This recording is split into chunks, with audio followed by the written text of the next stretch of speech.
Biyenan ko ang nag-offer na doon muna kami tumira sa bahay nila. Pero ganito lang pala ang gagawin nila sa akin.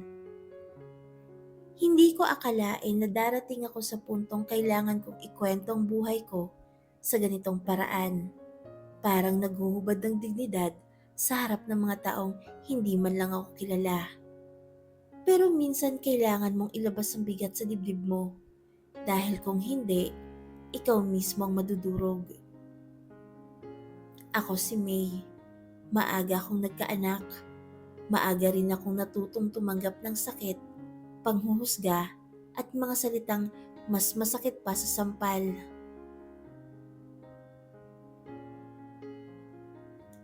Asawa ko lang ang may trabaho sa amin.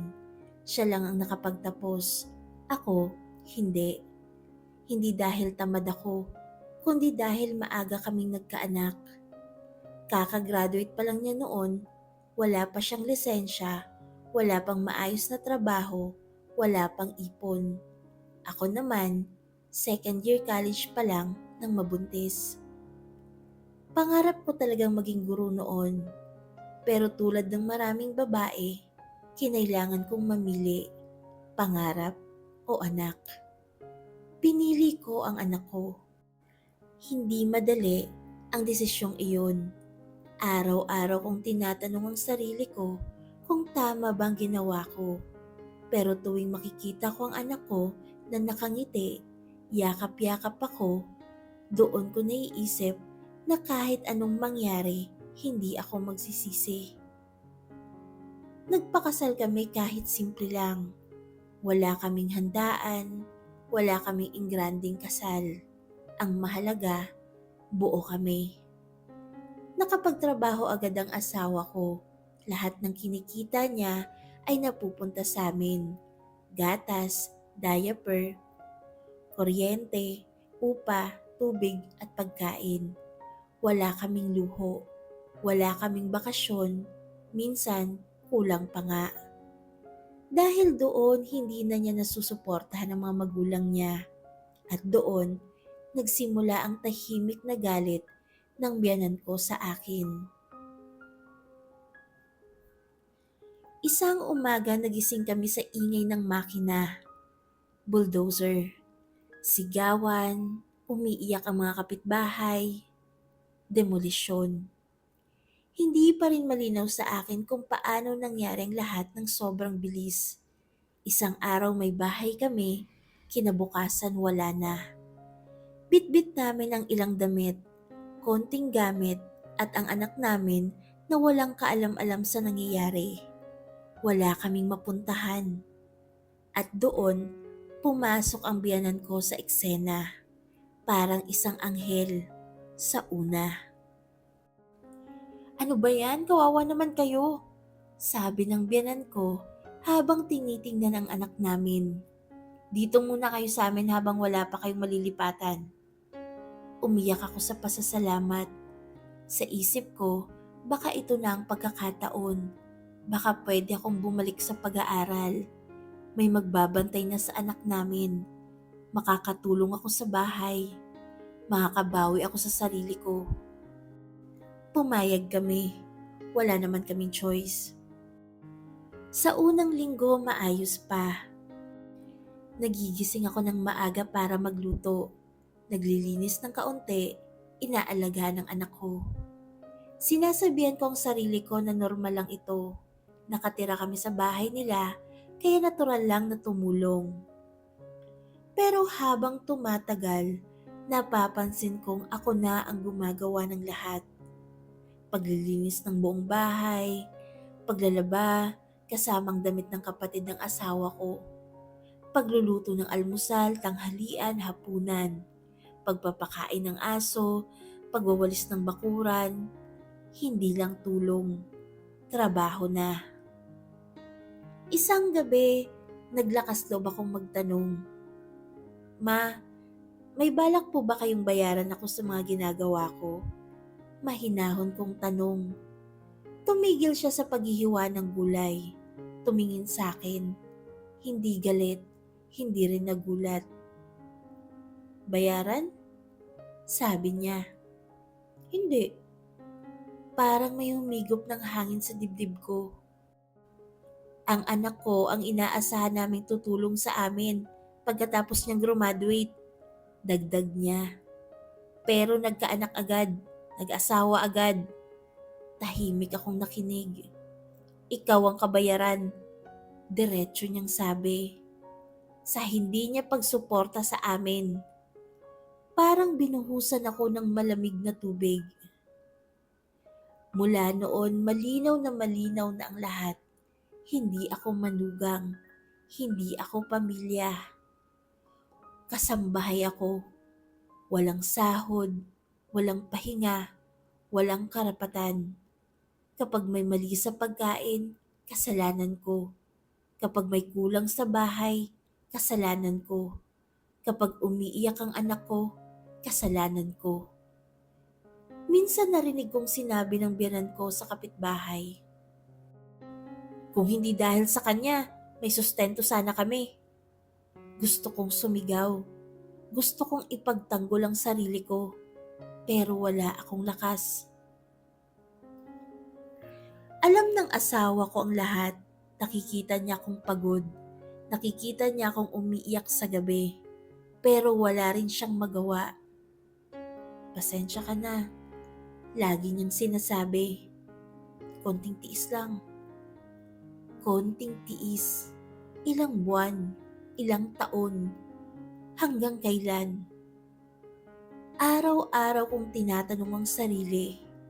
Mas mabuti bang magtrabaho muna ako sa biyanan ko hanggang makalipat kami para wala silang masabi kapag bumukod na kami? O mas tama bang maghanap na lang ako ng ibang trabaho kahit hindi ko alam kung saan ko iiwan ang anak ko? Mas mahalaga bang dignidad ko o ang katahimikan ng pamilya? Isang araw nakita ko ng anak ko habang umiiyak sa kusina. Nilapitan niya ako. Hinawakan ang pisngi ko. Mama, huwag ka na umiyak. At doon ako natauhan. Kung patuloy akong magtitiis, ito ang ituturo ko sa anak ko. Na okay lang abusuhin. Na okay lang tapakan. Na okay lang gawing kabayaran ng pagkatao mo. Hindi iyon ang gusto ko maging halimbawa. Hindi ako agad umalis. Hindi dahil duwag ako, kundi dahil ina ako. Kailangan kong mag-isip. Kailangan kong magplano. Hindi pwedeng emosyon lang ang pairalin ko dahil may anak akong umaasa sa akin. Pero simula nung araw na yon, may nagbago sa loob ko. Hindi na ako yumuko. Dati, kahit pagod na pagod ako, oo lang ako ng oo. Ngayon, natutunan kong magsalita. Isang umaga, 5:00 pa lang, ginigising na ako ng biyanan ko. Bumangon ka na, marami pang gagawin. Huminga ako ng malalim. Ma, sabi ko ng mahinahon pero matatag. Aalagaan ko munang anak ko, kapag okay na siya, saka ko tutulong. Nanlaki ang mata niya. Sumasagot ka na? Tanong niya. Hindi po, sagot ko. Nagsasabi lang po ako. Sa unang pagkakataon, hindi ako nagsorry. Hindi ko na rin ginagawa lahat. Kung dati pati damit ng kapatid ng asawa ko ay ako ang naglalaba. Ngayon, hinihiwalay ko na. Sa inyo na po yan, sabi ko isang araw. May anak po akong inaalagaan. Tahimik lang sila, pero ramdam ko ang inis. At sa unang pagkakataon, hindi ako natinag. Isang gabi kinausap ko ang asawa ko. Hindi ko na kaya. Sabi ko habang nanginginig ang boses. Kung mananatili tayo rito ng walang plano, mauubos ako. Tahimik siya. Hindi kita hinihila palayo sa magulang mo. Dagdag ko. Pero hindi rin ako pwedeng manantiling alipin. Doon siya umiyak at doon niya naintindihan. Hindi ko sinabi agad sa biyanan ko ang plano ko. Tahimik akong naghanda. Naghahanap ako ng online racket habang tulog ang anak ko.